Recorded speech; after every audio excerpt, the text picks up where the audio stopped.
century, attitudes toward immigration just generally start to get much more hostile. By the 1880s, you see some various radicals coming to America from Europe. There's a strand of anti-radicalism in the attitudes toward immigrants. There's still anti-Catholicism. Farther into the century, 1880s, 1890s, you get a much more pronounced racial themes. In 1882, Congress passed Chinese Exclusion Act. A lot of anti-Asian, anti-Chinese hostility becomes a prominent feature. And then their racial attitudes, racialist attitudes towards Southern and Central and Eastern Europeans, and everybody else, except Northwestern Europeans. Preliminary kinds of restrictionist legislation. Bennington, I think, clearly demonstrated actually are coded, are racially undesirable. In the 1920s, they put this avowedly racist legislation in place. The flip side of it is, what do you do about the immigrants who are already here? Somebody like James Russell Lowell is alarmed, although very few of you think that he should. Vastly overreacting, more on the basis of his preconceived beliefs about Irish immigrants than about the fact of the case. The question arises what to do about immigrants. Now, Booker T. Washington, the great African-American leader who was advocating industrial education for African Americans and urging white Southerners to hire African Americans so that together African Americans and white Southerners might develop the South. Booker T. Washington was very mindful of the fact that immigrants and African Americans were on a collision course in the labor market. African Americans were going to be passed over. White immigrants, or whitish, or not quite white immigrants, were more likely to be hired. By the 1890s, when he's the exposition address, they're starting to become direct competitors with immigrant for unskilled labor jobs in northern cities. And they are passed over, and often getting a foothold in the economy only by agreeing to become strikebreakers. As more and more immigrants come, African Americans who do have a foothold in northern economy in some of the skilled trades, because of racial attitudes in the late 19th century, they're often being passed by for the trade of white people to perform some of those kinds of tasks, that jobs and businesses that African Americans have been performing. So there's actually a slippage in the position of African Americans in the North. One of the things that is sort of noteworthy in the discourse on immigration in the late 19th and early 20th century is that nobody's talking of deporting immigrants, and nobody's talking about exterminating. In contrast to where European racialism lines up, books that become landmarks of that genre in America. It's called Caesar's Column. Classic work in the period. Donnelly really does talk about class war and race war. There's a book published, I think it was in about the 70s or 80s, called Turner Diaries.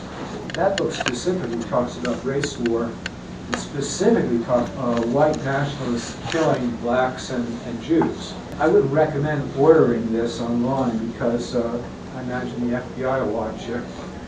What are then the alternatives in this period? Well, there's a great effort to try to Americanize immigrants.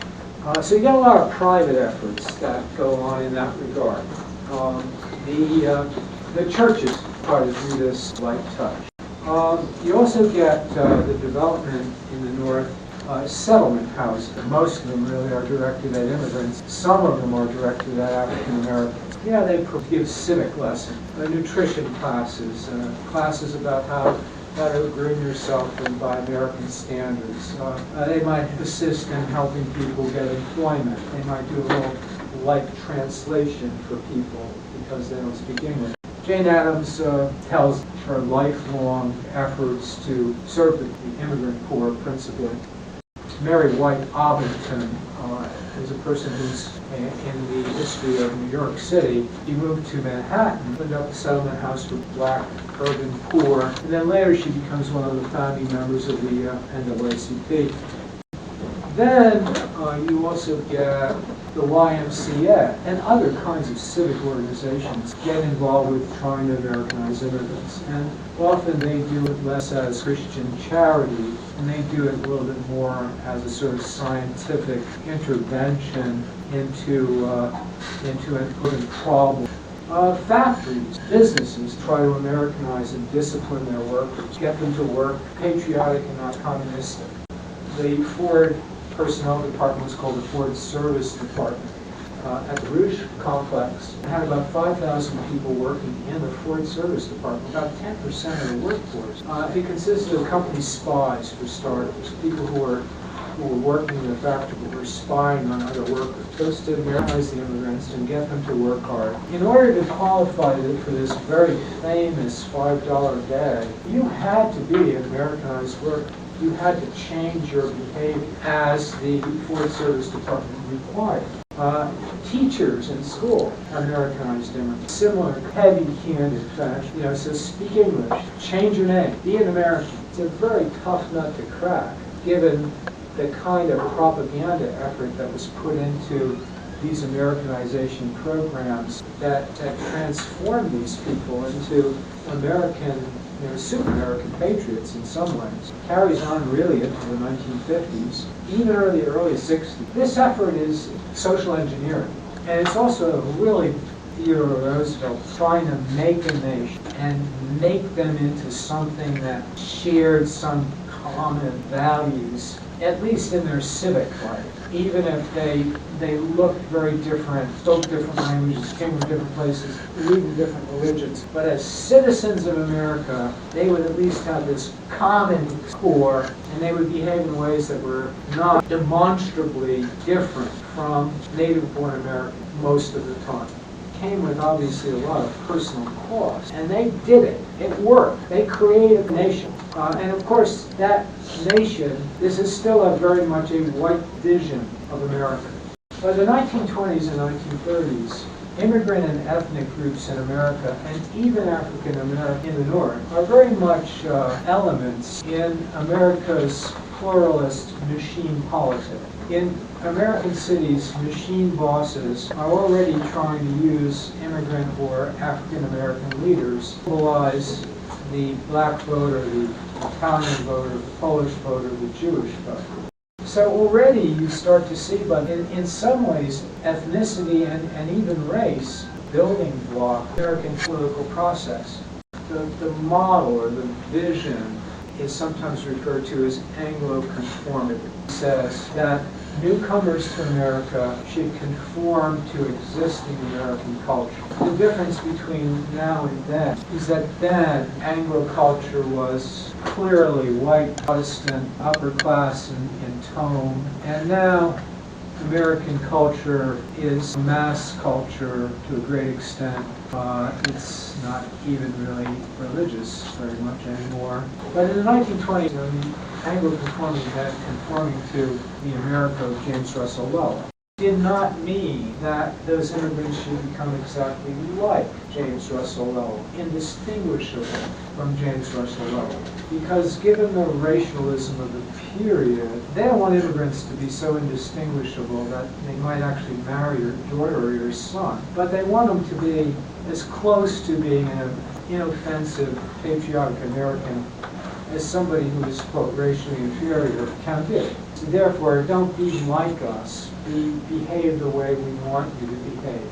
The alternative model that becomes the romantic, sentimental immigrant alternative to Anglo Conformity is the melting pot. It is a phrase that actually comes out of a play written by an English Jewish guy from Israel, Zangwill. This idea of the melting pot, which is promulgated and popularized, all these immigrants come into America and they blend together, they make the American people. And embedded in that thing is that there's no core culture. America is whatever you dump into it.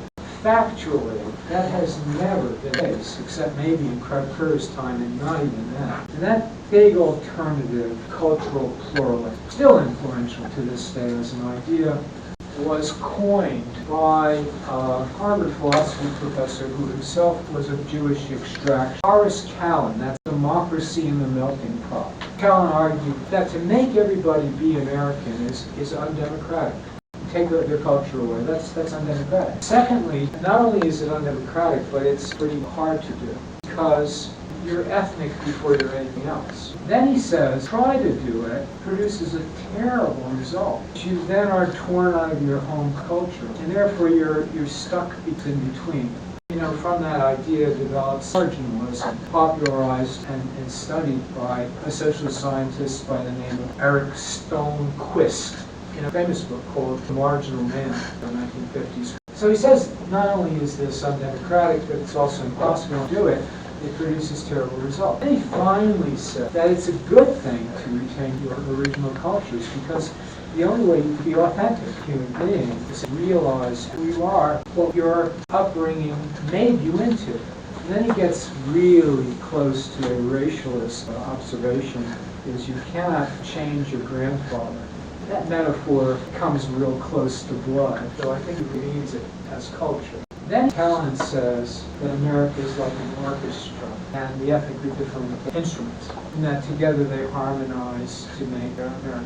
What we would call diversity. Then you will notice in this rendition, Horace Callan doesn't talk about ethnic intermarriage or religious intermarriage or racial intermarriage, which is interesting because it's already happening. I suspect that that's a bad thing because you're producing offspring who are already there. Cultural pluralism starts to take hold as the new prescription for immigrants groups should be fitted into American society. They're still basically leaving out Indians, Mexicans, African Americans, because they're distinguishing between ethnic and race. Not to say this is made up. There's an African American culture. Those groups are typically left out of these pluralist formulations at mid-century. There's a Slovenian American writer, very popular in the 1930s and 40s, Louis Adamic, but he Americanized and he called himself Adamic.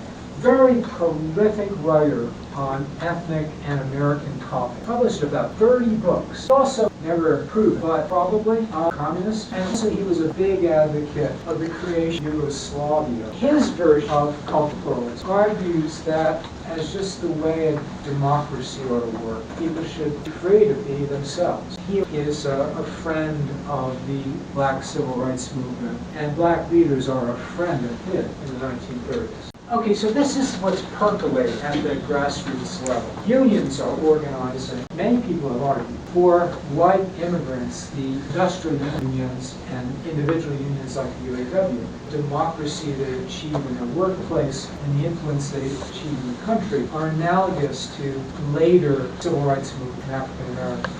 UAW-CIO were the civil rights movement for immigrants from Eastern and Southern and Central Europe. But then you have World War II. Nazism in Europe, as it develops in the 20s and 30s, really represents a culmination of European racialist thinking. There are many people in the 1930s in the United States who are very sympathetic to Adolf Hitler for various reasons. Our own Henry Ford received the highest decoration, the Iron Cross, for leadership in industry and Ford's own racist ideas. But before the end of that war, it becomes a uniform war against totalitarianism and a war against racism. And particularly after the Holocaust and the very famous Nuremberg trial where horrors of Nazism revealed. With the end of World War II, racialism ideology is discredited. And that's a big change for ethnic and race relations in America. We also find the United States in a very different geopolitical situation in the world. In the post-war period, competing for the hearts and minds of peoples of color around the world. Again, on the social historical level, is a mass homogenization of young American men in the armed services, where they're being propagandized not with racial attitudes, but with anti-totalitarian and anti-racist attitudes. By the 1950s, we see the development of this post-war American mass culture, TV, magazine, etc., etc. On a TV screen in the evening, Sammy Davis Jr., jazz, rock and roll, women's magazines, for everyone can emulate.